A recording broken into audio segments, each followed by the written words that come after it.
Hoy vamos a hablar sobre Ramiro Ortega, el médico personal de Pablo Escobar, el hombre que conoció sus secretos, curó sus heridas y terminó pagando por saber demasiado. Antes de comenzar, quiero que comentes aquí abajo desde donde nos estás viendo, deja tu me gusta y suscríbete al canal porque lo que vas a escuchar hoy te dejará sin palabras. Quédate hasta el final, porque la historia del médico del patrón es una de las más oscuras y trágicas que jamás se contaron.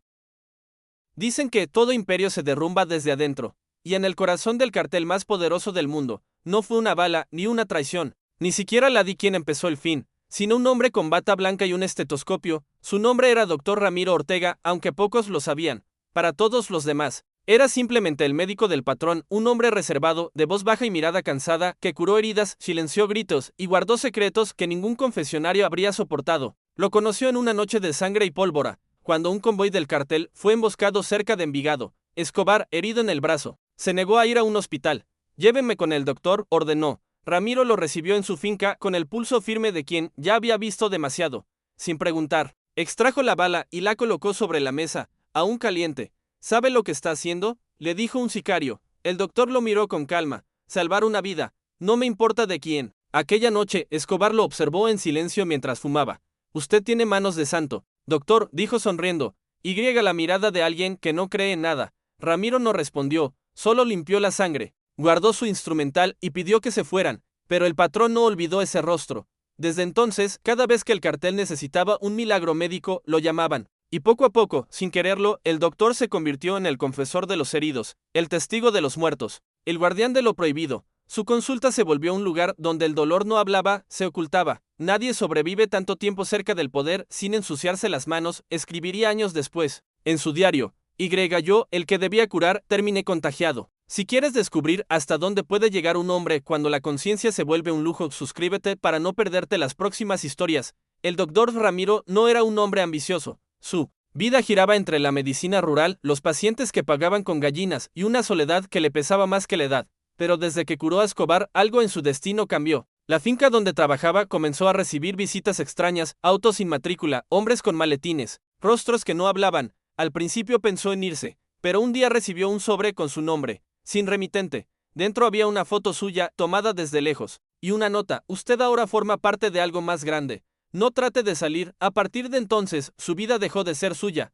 Curaba heridas, sí, pero también guardaba cuerpos. A veces le pedían que firmara certificados de defunción falsos, otras, que mantuviera con vida a alguien que no debía hablar. Su juramento hipocrático se volvió una ironía cruel. Curar para matar, solía murmurar frente al espejo. Sin embargo, algo en él lo mantenía allí, la curiosidad. Quería entender quién era realmente ese hombre al que todos temían y obedecían, y mientras más lo conocía, más lo confundía. Escobar podía ordenar una ejecución con una mano y regalar un hospital con la otra. El médico lo veía alternar entre el monstruo y el salvador, el padre y el verdugo. Con el tiempo comenzó a acompañarlo en sus desplazamientos. A veces volaban a escondites en las selvas, otras visitaban barrios donde la gente lo recibía como un santo. Ramiro observaba, registraba, memorizaba, y empezó a escribir. Cada noche, en un cuaderno oculto bajo el piso de su consultorio, anotaba cada encuentro, cada palabra, cada gesto, no por venganza y por dinero, sino porque sabía que algún día alguien tendría que contar la historia desde dentro. Las anotaciones del doctor eran precisas, casi clínicas. No escribía emociones, sino hechos, horas, diagnósticos, nombres codificados. Pero detrás de cada línea había algo más que medicina. Había miedo, y aunque intentaba convencerse de que solo eran registros, en el fondo sabía que cada palabra era un testimonio, y cada testimonio una sentencia. Una madrugada de 1988, mientras revisaba un paciente en la hacienda Nápoles, uno de los hombres de confianza de Escobar lo observó fijamente. ¿Qué tanto escribe, doctor? Ramiro levantó la vista, intentando mantener la calma. Notas médicas. El sicario sonrió con burla. Pues tenga cuidado, que aquí las notas enferman más que las balas. Esa misma noche, cuando regresó a su casa, encontró la puerta entreabierta. Nada faltaba, pero su escritorio estaba revuelto. El cuaderno seguía allí, aunque alguien lo había abierto. Una hoja estaba marcada con un cigarro apagado encima. No había firma, pero el mensaje era claro. A partir de ese momento, Ramiro dejó de escribir nombres, usaba símbolos, fechas distorsionadas, iniciales falsas, y comenzó a esconder el cuaderno en distintos lugares cada semana, dentro del botiquín, bajo las tablas del suelo, incluso en el tanque del inodoro. Pero, por más que lo ocultara, no podía esconder su culpa, porque mientras curaba a los hombres del patrón, también los escuchaba, y en sus palabras encontraba algo peor que el crimen, la justificación. La violencia no necesita fe, anotó una noche, solo necesita un hombre que crea en ella. Desde entonces, dejó de dormir tranquilo. Sabía que algún día alguien leería ese cuaderno y entendería que él también había sido parte del infierno. El patrón lo llamaba mi médico del alma, pero Escobar no. Hablaba de religión, hablaba de confianza. Y la confianza, en su mundo, era una moneda peligrosa. Doctor, le dijo una tarde, mientras miraba por la ventana de su hacienda, usted sabe demasiado. Ramiro intentó sonreír, eso es bueno. No, Escobar giró lentamente, con esa mezcla de calma y amenaza que solo él dominaba. Depende. Hay hombres que viven por lo que saben y otros que mueren por lo mismo. Después de esa conversación, el doctor entendió que su tiempo corría, pero no se fue, no por miedo, sino por algo que no podía explicar.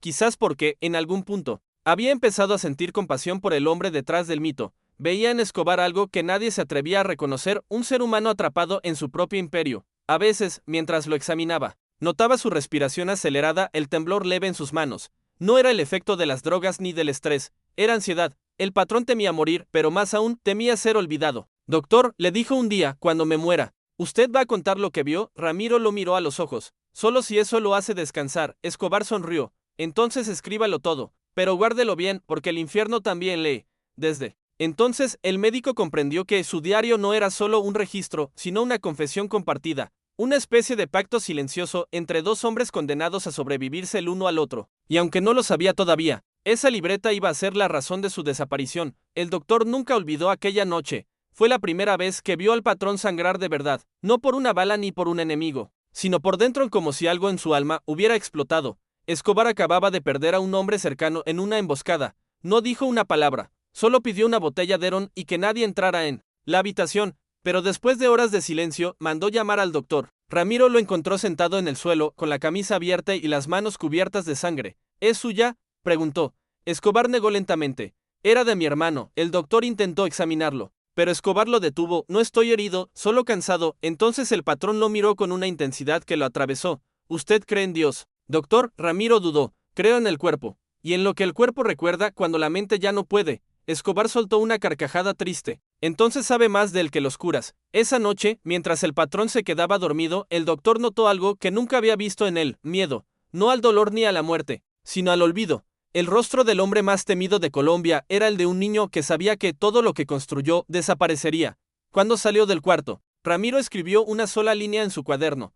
El patrón no teme morir, teme que el mundo siga sin él. Con los meses, la relación entre ambos cambió. Ya no era solo el médico del cuerpo, sino el guardián de sus noches de insomnio. Escobar lo hacía llamar a cualquier hora para hablar, no de política ni de negocios, sino de cosas que parecían fuera de lugar en su mundo. ¿Cree que uno puede comprar el perdón?, preguntaba. Otras veces, más ebrio, decía: si el infierno existe, seguro tiene mi cara en la entrada. Ramiro nunca lo contradijo. Sabía que cada palabra era un reflejo de su culpa, pero también sabía que esa culpa era su única forma de humanidad. Por eso lo escuchaba, aunque dentro de sí empezara a sentir algo peligroso, empatía. Un día, mientras revisaba su presión arterial, el doctor le habló sin pensar. Usted no está enfermo del corazón, patrón, está enfermo del recuerdo. Escobar lo miró con sorpresa y luego sonrió. Entonces cúreme. Pero el médico sabía que no podía, porque el recuerdo no se borra, se esconde, y cuanto más se esconde, más se pudre. Después de esa conversación, Escobar comenzó a confiarle más cosas: nombres, fechas, confesiones veladas. El doctor seguía escribiendo todo, sin saber que cada palabra añadía un clavo más a su propia tumba, porque dentro del cartel nadie podía ser testigo y seguir vivo. Esa noche, mientras cerraba su cuaderno, pensó: el patrón cree que me necesita, pero yo sé que solo estoy aquí para recordarle que aún es humano. Lo que Ramiro no sabía era que, para Escobar, eso lo convertía en su mayor peligro. Fue en una noche sin luna, durante una operación en las afueras de Medellín. El patrón había ordenado limpiar a un traidor dentro del propio cartel y quiso presenciarlo. Ramiro fue convocado por precaución. En caso de que algo saliera mal, no sabía exactamente qué iba a ocurrir, hasta que vio llegar a un joven esposado, no mayor de 20 años. Tenía los ojos hinchados de miedo, y en su chaqueta aún se leía el logo de una de las escuelas del barrio. Doctor, dijo Escobar, usted está aquí para asegurarse de que no sufra demasiado. Ramiro no respondió. Sabía que su presencia no era para curar, sino para legitimar. Una mano con bata blanca siempre hacía ver la muerte más limpia. El joven gritaba su inocencia, juraba no haber hablado. Escobar lo escuchó en silencio, fumando, mientras las llamas de una fogata iluminaban su rostro. Todos dicen la verdad cuando tienen miedo, murmuró el patrón. Luego, sin apartar la vista del muchacho, le ordenó a uno de sus hombres: hazlo rápido. El disparo resonó como un trueno. Ramiro cerró los ojos, pero el eco quedó grabado dentro de él. Escobar se acercó al cuerpo. Lo miró con una mezcla de rabia y tristeza. Era su sobrino, susurró uno de los guardias. El doctor levantó la vista, incrédulo. El patrón solo respondió, las familias también fallan. Esa noche, mientras volvía a casa, Ramiro sintió que algo dentro de él se había quebrado. Entendió que el poder no solo corrompe a quien lo ejerce, sino también a quien lo presencia.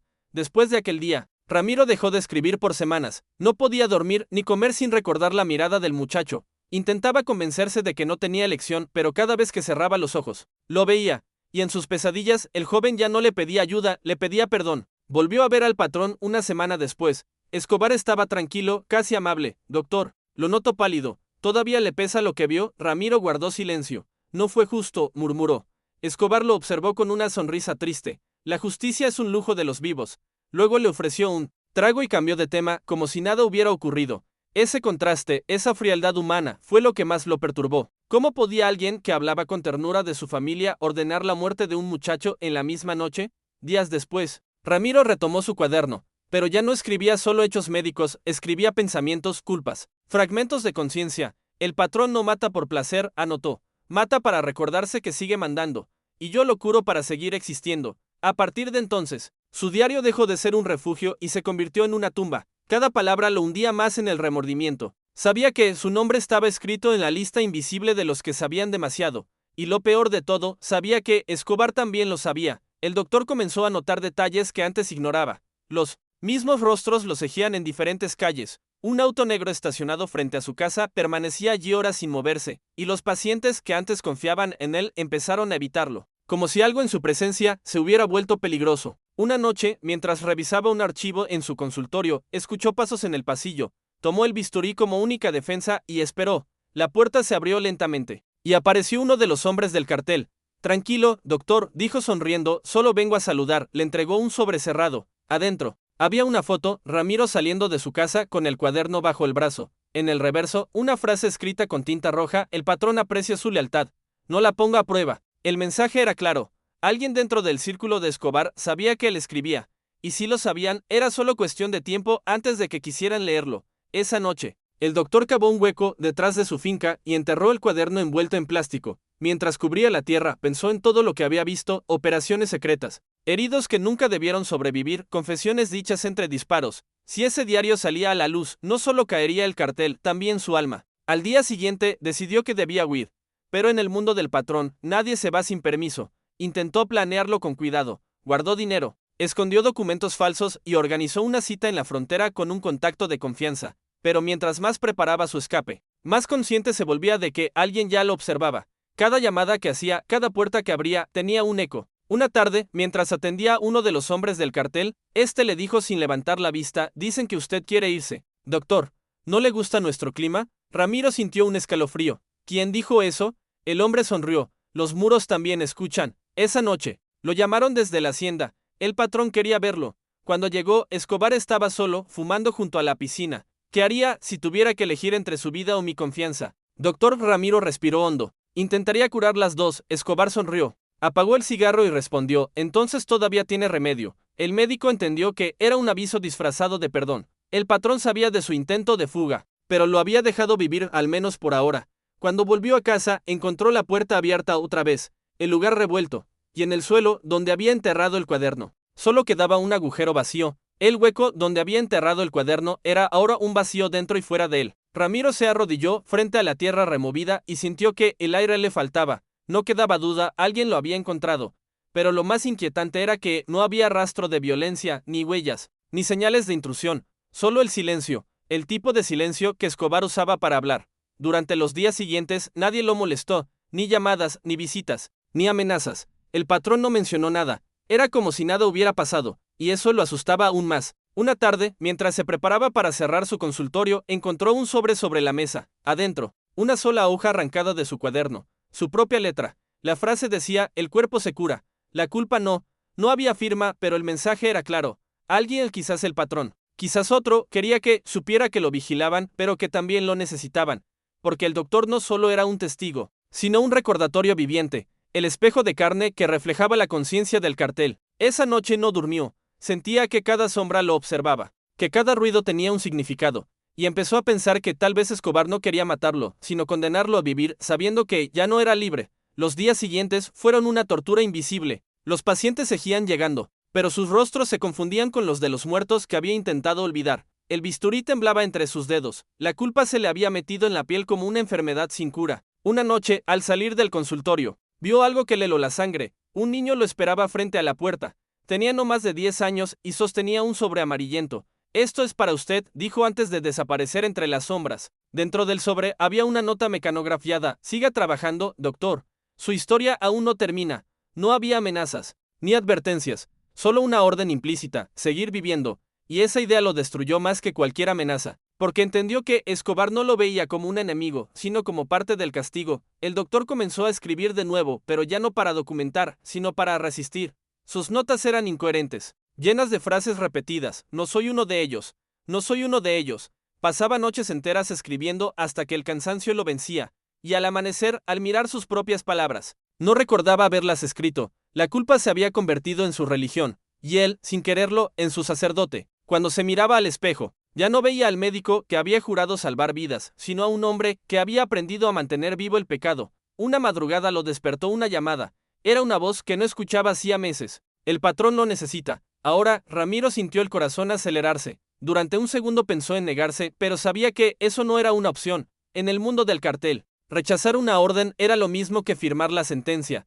Lo llevaron a una finca nueva en las montañas. Era un lugar frío, silencioso, rodeado por una niebla tan espesa que parecía tragarse el sonido. Escobar lo esperaba en una habitación casi vacía, con un crucifijo en la pared y una botella de whisky a medio terminar. «Doctor», dijo sin mirarlo, «esta vez no vengo por una herida». Ramiro lo observó en silencio.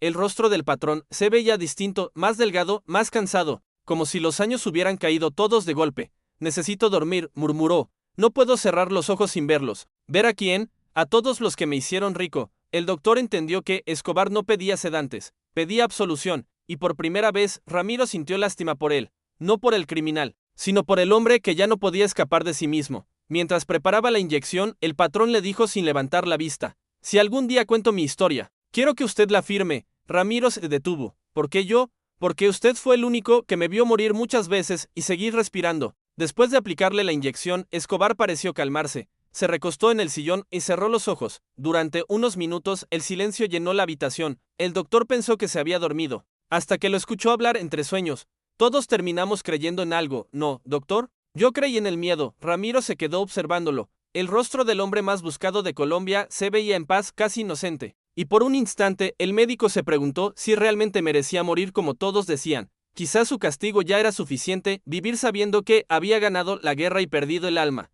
Cuando terminó, se preparó para irse, pero antes de salir, Escobar habló sin abrir los ojos: «Si me pasa algo, queme el cuaderno». El doctor sintió un escalofrío. «¿Qué cuaderno?». «El suyo». Ramiro no respondió, solo asintió y salió, con la certeza de que esa sería la última vez que lo vería. En el camino de regreso, miró el amanecer entre las montañas y comprendió que, en aquel mundo, la redención era solo otra forma de servidumbre. 2 días después, la noticia recorrió Colombia como un trueno: Pablo Escobar había muerto. Ramiro escuchó el reporte por la radio mientras atendía a un paciente.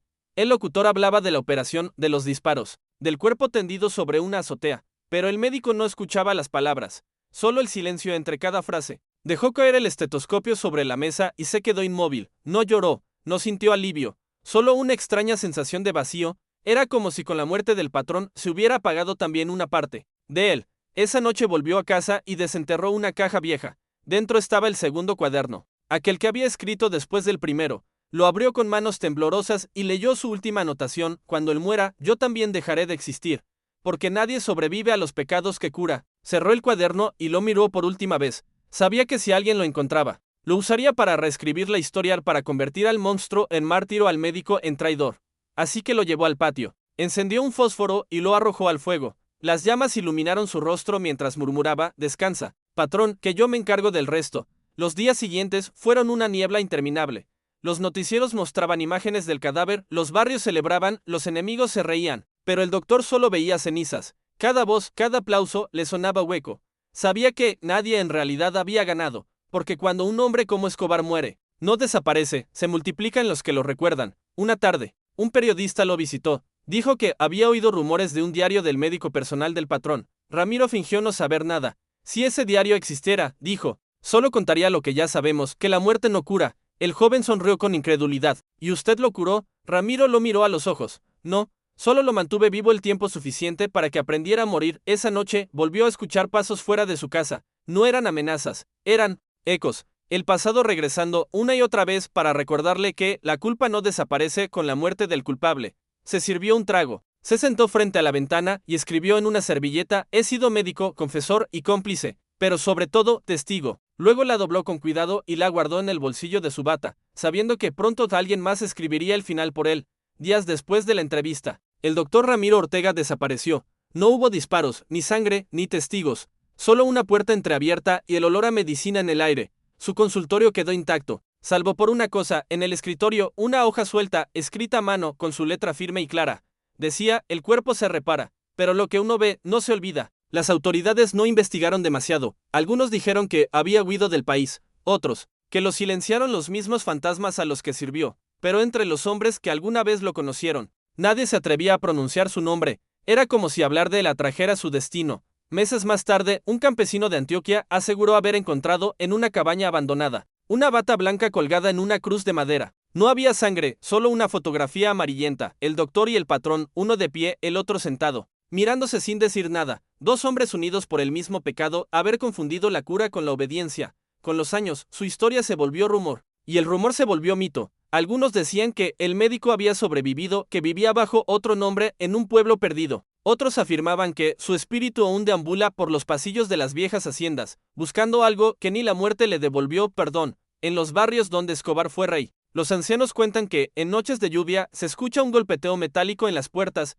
como si alguien pidiera auxilio, y cuando los vecinos salen, no encuentran a nadie, solo una huella de barro y el olor inconfundible a desinfectante. Algunos lo llaman el doctor del silencio, un alma que cura a los que no pueden dormir por lo que hicieron. Otros dicen que es solo la conciencia del país, vagando entre las sombras, pero todos coinciden en una cosa: que su castigo no fue morir, sino recordar eternamente a los hombres que intentó salvar del infierno mientras caminaba junto a ellos. Lo que hoy termina, apenas comienza. Suscríbete para escuchar lo que nunca